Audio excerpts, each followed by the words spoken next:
नमस्कार दोस्तों, welcome to M2 acute academy. मैं हूं मनमीत और आप मेरे साथ हैं जीएस फाउंडेशन बैच में, जिसके अंदर हम लोग हिस्ट्री को पढ़ रहे हैं, है ना। प्रीवियस क्लासेस को अगर आप देखेंगे तो उसमें आपको समझ में आएगा कि हिस्ट्री के कैसे हमें पढ़ना है ना, सिलेबसेस क्या क्या होंगे, एग्जाम पैटर्न क्या होता है, ये हमने डिटेल में डिस्कस किया हुआ है ना। फिर हमने हिस्ट्री के बारे में भी पढ़ा कि भाई टाइम लाइन्स को कैसे हमें देखना होता है ना, उसको हमने काफ़ी डिटेल में समझा था।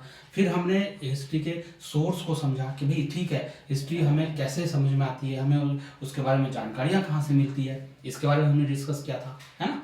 तो आज आगे बढ़ते हैं और आज हम लोग डिटेल में डिस्कस करेंगे हिस्टोरिकल सोर्स को, कि हमारे पास क्या साक्ष्य हैं, हमारे पास क्या क्या, एक तरह से मुझे लेमन लैंग्वेज में कि हमारे पास सबूत क्या है ना, कि कैसे हमें पता चलता है कि उस टाइम क्या हुआ था। मान लीजिए आप आज से 5000 साल पहले, 7000 साल पहले या उससे भी पहले की बात करेंगे तो हमारे पास कैसे पता चलेगा हमें कि उस टाइम था क्या, राइट। तो उसमें उसी को हम लोग कहते हैं हिस्टोरिकल सोर्स, कि हमें सोर्स जो मिलता है, हमें जो जानकारियां मिलती है जिन चीज़ों से, वो जानकारियां कई तरीकों से हो सकता है ना।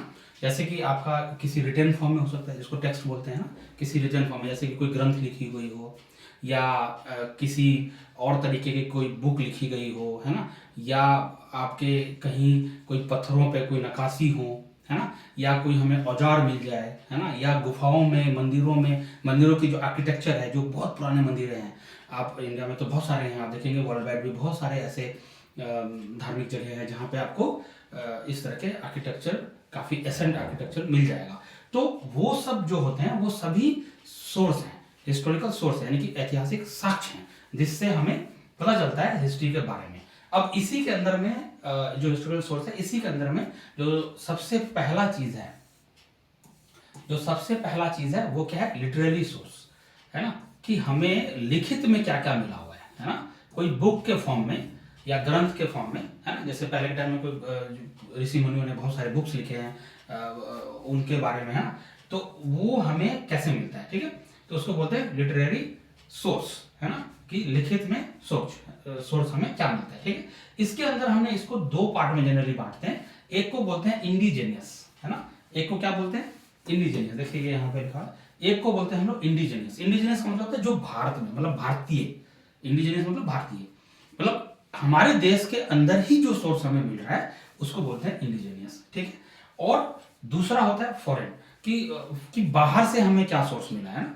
बहुत सारे ट्रैवलर्स आए, हमने प्रीवियस क्लास में भी बात करी थी, आप उसको देखेंगे तो आपको क्लैरिटी होगी कि बहुत सारे हमारे ट्रेड भी चलते थे अलग अलग देशों के साथ में, है ना। हमारे प्राचीन भारत के जो साम्राज्य थे, जो प्राचीन भारत के जो राजाएं थे, राजाओं के और बाहर के राजाओं के, जैसे यूनान के साथ, है ना, तो उनके साथ हमारा ट्रेड चलता था। जैसे चाइना के साथ जो सिल्क रूट का आपने सुना होगा, तो ये सब जो ट्रेड रूट है ये ये चलता था, ठीक है, राइट। तो उनके यहाँ से हमें कॉइन्स मिलता था, है ना, कॉइन की जानकारी है वहां पे, तो ये सब है। तो अब क्या है, उसको फॉरेन मतलब सोर्स कहते हैं, ठीक है। तो जो इंडिजेनियस सोर्स है उसके अंदर सबसे पहले हम लोग बात करेंगे किसकी, ब्राह्मणिक। देखिए, अगर आप ऐसे प्राचीन भारत की बात करें, तो अगर धर्म के तौर पे बात करें तो या शुरुआत से हिंदू धर्म है ना, हिंदू धर्म है, हिंदू के साथ फिर बौद्ध हैं, बौद्धों के साथ फिर जैन है। तो ये तीन प्रमुख धर्म हैं। हालांकि मानने वाले और भी अलग अलग के हो सकते हैं, छोटे मतलब थोड़े बहुत, मगर जो मेन था वो क्या था, आपका हिंदू धर्म था, है ना। तो हिंदू धर्म सबसे ज्यादा था, और तो उसका क्या था, उसके सबसे ज्यादा टेक्स्ट भी होंगे, उनके बुक्स भी होंगे, है ना, उनके ग्रंथ भी होंगे। ये सब चीजें ऑब्वियसली जो पहले से था उनका ज्यादा होगा। तो जो हिंदू टेक्स्ट हमें मिलता है ना, जो हिंदू साक्ष्य हमें मिलता है लिखा हुआ ग्रंथ के तौर पे, उसको हम क्या बोलते हैं, ब्राह्मणिक या हिंदू टेक्स्ट। क्या बोलते हैं, ब्राह्मणिक या हिंदू टेक्स्ट। क्या बोलते हैं, ब्राह्मणिक या हिंदू टेक्स्ट, ठीक है। समझ रहे आप, जो हिंदू ग्रंथ लिखे हुए उनको ब्राह्मणिक या हिंदू टेक्स्ट बोलते हैं, ठीक। अब इसको आसान हो, क्योंकि बहुत सारे टेक्स्ट हैं, जैसे फॉर एग्जांपल वेद है। अब वेद हर कोई पढ़ के तो एकदम से समझ नहीं जाएगा ना, बहुत तार्किक चीजें उसके अंदर लिखी हुई है, बहुत तरीके से उसको पाठन करने के लिए, समझने के लिए भी काफी ज्यादा आपको, मतलब इतना ईजी नहीं है, ठीक। तो इन ग्रंथों को समझने के लिए या बहुत सारे ग्रंथ थे, उनको दो कैटेगरी में बांटा गया, है ना, दो कैटेगरी में उनको बांटा गया। एक कैटेगरी को बोला गया श्रुति और दूसरे कैटेगरी को बोला गया स्मृति।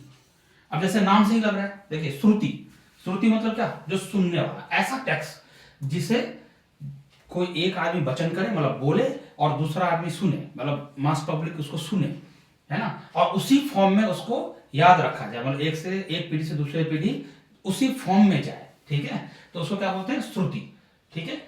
और स्मृति क्या है, स्मृति मतलब याद रखना, स्मृति मतलब याद रखना। तो स्मृति का मतलब हो गया कि आप वैसा टेक्स्ट या वैसा बुक जिसको आप क्या करोगे, याद कर लोगे, है ना, उसको पढ़ के आपने याद कर लिया, लेकिन मास पब्लिक उसको कर सकता है, ऐसा है। तो जो श्रुति है, जो पहला वाला है आपका श्रुति, वो श्रुति क्या है, जो पहला वाला आपका श्रुति है, इसके अंदर में आपका आता है क्या, तो आता है आपका सबसे पहले वेदा। जो वेद हैं, वो जितने भी हमारे वेद हैं, जो 4 वेद हैं हमारे, वो चारों वेद किसमें हैं, श्रुति के अंदर आ रहे हैं, है ना, श्रुति टेक्स्ट के अंदर आते हैं। उसके बाद है ब्रह्मनास, और उसके बाद अनंत्यास, और उसके बाद उपनिषद, है ना, उसके बाद क्या आता है, उपनिषद। तो ये आप याद रखिए, मेनली वेद, ब्राह्मण और उपनिषद, ये किसके अंदर आता है, श्रुति के अंदर आता है। हालांकि हम आगे चल के इसको डिटेल में पढ़ेंगे, आप बस अभी समझिए इस चीज को कि श्रुति के अंदर जो सुनने वाला चीज है, उसके अंदर क्या आ रहा है, आपका वेद आ रहा है और उपनिषद आ रहा है, ब्राह्मण आ रहा है, ये आ रहा है, ठीक। उसके बाद जो दूसरा कैटेगरी है ना, जो दूसरा कैटेगरी मतलब उसको क्या बोलते हैं, स्मृति। स्मृति को अगर आप देखेंगे तो इसके अंदर क्या क्या आ रहा है, देखिए इसके अंदर आ रहा है आपका वेदांग, वेदांग आ रहा है, स्मृति आ रहा है, और हाँ ये रामायण और महाभारत भी इसके अंदर आ रहा है ना, देखिए रामायण और महाभारत भी इसके अंदर आ रहा है। स्मृति के अंदर आ रहा है क्या, स्मृति के अंदर आ रहा है रामायण और महाभारत भी, है ना। ये देखिए, ये है अपना महाभारत का, ये वाला जो आप देख रहे हैं ये महाभारत है, और ये रामायण वाला जो टेक्स्ट आप देख रहे हैं ये आपका रामायण वाला टेक्स्ट है, ठीक है। ये आपका रामायण का टेक्स्ट हो गया, भगवान है इसके अंदर, और ये भी आपका कुरुक्षेत्र वाला सीन है, तो ये आपका आ गया किसका, महाभारत का, ठीक है। तो जो वेदा हैं, जो वेद हैं, वो वेद 4 वेद हैं, है ना, टोटल 4 वेद हैं। तो ये चारों वेद किसके अंदर आ रहे हैं, ये चारों वेद आ रहे हैं आपका श्रुति के अंदर, ठीक है। वेद किसके अंदर है, श्रुति के अंदर। उपनिषद किसके अंदर आ रहे हैं, श्रुति के अंदर। देखिए ये ऐसा, ये था उपनिषद, ऐसा था उपनिषद आपका, है ना, और ये वेद था। और ये आपका क्या है, जो आपका रामायण हो गया, महाभारत हो गया, और पुराण। देखिए हाँ पुराण, ये पुराण बहुत इंपॉर्टेंट है, आगे चल के आपको पढ़ना भी रहेगा। पुराण जो है वो भी किसके अंदर आ रहा है, स्मृति के अंदर आ रहा है पुराण। ये जो नीचे वाला आप देख रहे हैं, ये जो 4-5 ये देख रहे हैं आप ना, 16 पुराण, वैसे तो बहुत सारे और हैं, तो ये मतलब कुछ आपको एग्जाम्पल के लिए दिया हुआ है। ये क्या था, पुराण है, ये है पुराण। तो आपको ये याद रखना है कि कौन सा चीज किसके अंदर आ रहा है, कौन सा टेक्स्ट, कौन सा ग्रंथ किसके अंदर आ रहा है, ये बहुत इंपॉर्टेंट है, इसको जरा आप ध्यान रखिए, ठीक है। उसके बाद आते हैं हम लोग इसके अंदर, देखिए अब ये आ गया आपका, इसको थोड़ा डिटेल में हम लोग समझेंगे। देखिए जैसे ये सामने लिखा हुआ है वेदा, है ना, वेदा और यजुर्वेद, सामवेद, अथर्ववेद, ये कैसे आया था। तो देखिए वेद में भी जो सबसे पहला ग्रंथ है, वो सबसे पहला ग्रंथ आया था आपका ऋग्वेद, ठीक है। वेद आपके 4 है ना, ऋग्वेद, यजुर्वेद, सामवेद, अथर्ववेद, ठीक है। तो जो आपका ऋग्वेद है, वो ऋग्वेद आपका किस में आ रहा है, ऋग्वेद आपका आ रहा है 1500 से 1000 BC, है ना, 1500 से 1000 BC, यानी कि बिफोर क्राइस्ट, है ना। 1500 से 1000 BC में ऋग्वेद लिखा गया था। और सप्त सिंधव उस एरिया को बोलते हैं, जैसे आज के टाइम में वो पंजाब वगैरह वाला एरिया है, और आपका पाकिस्तान वाला जो एरिया है ना, तो सप्त सिंधव एरिया में ये लिखा गया था क्या, ऋग्वेद, है ना। और ऋग्वेद जो है वो रिलीजियस ज्यादा फोकस करता है, रदर देन हिस्टोरिकल इतना ज्यादा उसका पॉइंट बहुत ज्यादा सपोर्टिव नहीं होती है, लेकिन ठीक है, फिर भी हमें ऋग्वेद से काफी support, historical point of view से भी ऋग्वेद काफी मतलब इंपॉर्टेंट है, क्योंकि उसमें थोड़ा बहुत डाटा हमें अच्छे से मिलता है। मतलब क्या मिलता है, जो वंशावली है उस टाइम के वो हमें मिलता है, जो एसेंट वंशावली है उसकी जानकारी हमें इससे मिलता है। उसके बाद आपका आ जाता है यजुर्वेद, सामवेद और अथर्ववेद। यजुर्वेद, सामवेद और अर्थवेद, ये तीनों के तीनों लिखे गए थे 1100 बीसी, यानी 1100 बीसी से 600 बीसी तक, है ना। 1100 बीसी से 600 बीसी तक लिखा गया। और ये किस एरिया में लिखा गया था? कुरु पंचाल वाला एरिया में, है ना। कुरु मतलब वही कुरुक्षेत्र वाला एरिया, मतलब जो हस्तिनापुर वाला एरिया था, है ना। तो कुरु और पंचाल जो अभी पाकिस्तान में है जो एरिया, तो ये जो बीच वाला एरिया था, या जिसमें यूपी, हरियाणा और पंजाब ये सब वाला एरिया है, तो वो एरिया आपका क्या था? कुरु पंचाल एरिया था। और ये 1100 से 600 बीसी के बीच में यजुर्वेद, सामवेद और अर्थवेद लिखा गया था। ठीक है, तो ये बेसिक इंफॉर्मेशन है जो आपको याद रहना चाहिए, है ना। इसके बाद आ जाते हैं हम ब्राह्मणस। अब श्रुति के अंदर ही देखिए, ये अभी हम लोग श्रुति को देख रहे हैं ना, अभी हम लोग श्रुति को देख रहे हैं। तो जो ब्राह्मणस है वो कब लिखे गए थे? वो भी करीब सेम टाइम में लिखा गया था, 1000 से 500 बीसी तक। यानी कि ये सब बातें हैं बिफोर क्राइस्ट, है ना। जब ईयर जो आज की कैलेंडर हम देखते हैं, जो आज का कैलेंडर हम लोग देखते हैं, उस कैलेंडर की स्टार्टिंग से पहले, है ना, मतलब 1000 से लेके 500 बीसी तक, बिफोर क्राइस्ट तक ये ब्राह्मणा लिखा गया था, है ना। और इसके अंदर हिस्टोरिकल सोर्स है ना, जो हिस्टोरिकल मतलब हिस्ट्री पॉइंट ऑफ व्यू से अगर आप देखेंगे तो ये एक इम्पोर्टेंट, ये जितने भी ब्राह्मणस लिखा हुआ है ये इंपॉर्टेंट है, क्योंकि वहां से हमारे काफी अच्छे सोर्स मिलते हैं, तो ये बेटर है हमारे लिए। उपनिषद तो सबसे, देखिए सबसे बेटर अगर आपको एसेंट को समझना है तो उपनिषद ज्यादा सपोर्टिव है। हिस्टोरिकल पॉइंट ऑफ व्यू से मैं बात कर रहा हूँ कि भाई हिस्ट्री को समझने के लिए या हिस्ट्री के डाटा जो हैं वो हमें कहाँ ज्यादा मिल रहा है? तो उपनिषद में मिल रहा है। तो उपनिषद काफी हेल्पफुल है इसके हिसाब से। ठीक है, अब आ जाइए स्मृति, स्मृति में, है ना। अभी तक तो हमने श्रुति को देखा, अब स्मृति को देखते हैं। स्मृति कब से लिखना शुरू हो गया था? तो स्मृति के अंदर जैसे आपका क्या है? सूत्रास है ना, वेदांत है, सूत्रास है। ये 600 बीसी से 200 एडी, 600 बीसी से 200 एडी तक ये लिखा गया था, है ना। जितने भी वेदांत हैं वो कितना 600 से 200 एडी तक लिखा गया, है ना। फिर स्मृति और रामायण और महाभारत भी लगभग ऑलमोस्ट सेम टाइम में, ये भी करीब 400 बीसी से 400 एडी के बीच में लिखा गया है, ऐसा मतलब है। और ये तो काफी अच्छा सोर्स है हिस्टोरिकल पॉइंट ऑफ व्यू से अगर आप देखेंगे तो इसमें काफी अच्छे, आपको पता ही है कि काफी अच्छी मतलब डाटास हैं उसके अंदर, मतलब वंशों के बारे में बताया गया, उस टाइम के समाज कैसी थी, अर्थव्यवस्था कैसा था, राजा कैसे प्रशासन चलाते थे, वो सारी बातें इसके अंदर हमें काफी अच्छे से मिल जाता है। बहुत सारे राजाओं के बारे में भी अच्छी से जानकारी मिलता है। उसके बाद आपका होता है पुराण। ये जो पुराण है वो बहुत ही हेल्पफुल है। पुराण मतलब बेस्ट है। आप ये समझिए कि बिल्कुल एसेंट को अगर आपको समझना है तो पुराण बहुत ही फायदामंद है, मतलब हिस्ट्री के लिए पॉइंट ऑफ व्यू से ये बहुत अच्छा है। और ज्यादातर जो पुराण थे, पुराण 18 थे, ज्यादातर पुराण किसके टाइम पीरियड में लिखा गया? गुप्तास के टाइम में लिखा गया। जो गुप्त वंश थी ना, जिस जिस जिस गुप्त वंश को कहा जाता है कि उस टाइम भारत जो है वो एक्चुअल सोने की जो चिड़िया थी वो एक्चुअली इसी टाइम में थी, है ना, गुप्तास के टाइम में। तो काफी समृद्ध थी। और स्पेशली हिंदू धर्म के लिए ये माना जाता है, जो हिंदू सनातन धर्म है उसके लिए ये जो गुप्ता वाला पीरियड है वो काफी इंपॉर्टेंट माना जाता है। वो कहता था कि स्वर्ण युग था उस टाइम, मतलब हिंदूज के लिए, सनातन धर्म के लिए वो स्वर्ण युग था। तो ये काफी अच्छा है ना। आइए इसके बाद थोड़ा सा आगे देखते हैं। इसके बाद हम लोग आते हैं बुद्धिस्ट टेक्स्ट पे, है ना। बुद्धिस्ट टेक्स्ट है, अब मैंने आपको बताया था कि भाई हिंदू टेक्स्ट हैं या जिसको ब्राह्मणिक टेक्स्ट भी बोलते हैं। उसके बाद जो सबसे ज्यादा इंपॉर्टेंट थे वो बौद्ध ही थे, क्योंकि बौद्ध के ही जो ग्रंथ हैं, जो उनके बुक्स हैं, जो उनकी जानकारियां हैं वो काफी डिटेल में फिर हमारे पास अवेलेबल है। तो हिंदू टेक्स्ट के बाद फिर बौद्ध टेक्स्ट हमारे लिए बहुत इंपॉर्टेंट होती है ना। अब जो बौद्ध टेक्स्ट हैं वो बौद्ध टेक्स्ट को दो कैटेगरी में बांटा गया है। बौद्ध टेक्स्ट को दो कैटेगरी में बांटा गया, एक को बोलते हैं पाली टेक्स्ट और दूसरे को बोलते हैं अनुपाली टेक्स्ट, है ना। इस पेज की आप लोग नोट भी करिए, एक शॉर्ट नोट बना लीजिए, ज्यादा बेटर रहेगा आगे के रेफरेंस के लिए। जब आप रिवीजन कर रहे होते हैं तो आपको ये बहुत सपोर्टिव होता है। तो ये मैं आपको सजेस्ट करूंगा कि आप इसको नोट भी बना लीजिए तो बेटर रहेगा, पर्सनल नोट होना चाहिए। पाली टेक्स्ट के अंदर में जो पाली टेक्स्ट है आपका, देखिए पाली टेक्स्ट के अंदर में जो सबसे इंपॉर्टेंट लिखा गया है वो लिखा गया है आपका त्रिपिटिका, है ना। पाली टेक्स्ट के अंदर में त्रिपिटिका लिखा गया है और त्रिपिटिका के अंदर में 3 बुक लिखी हुई है, 3 बुक लिखी गई। कौन कौन सी लिखी गई? विनय पिटिका, सूत पिटिका और अभिधम्म पिटिका। तो जो विनय पिटिका है वो सबसे अर्लीस्ट, मतलब वो सबसे पहले लिखा गया था। विनय पिटिका किसका लिखा गया? सबसे पहले। और जो सूत पिटिका है वो सबसे लार्जेस्ट है, मतलब विनय वाला जो है, विनय वाला सबसे फर्स्ट है, मतलब ये फर्स्ट है।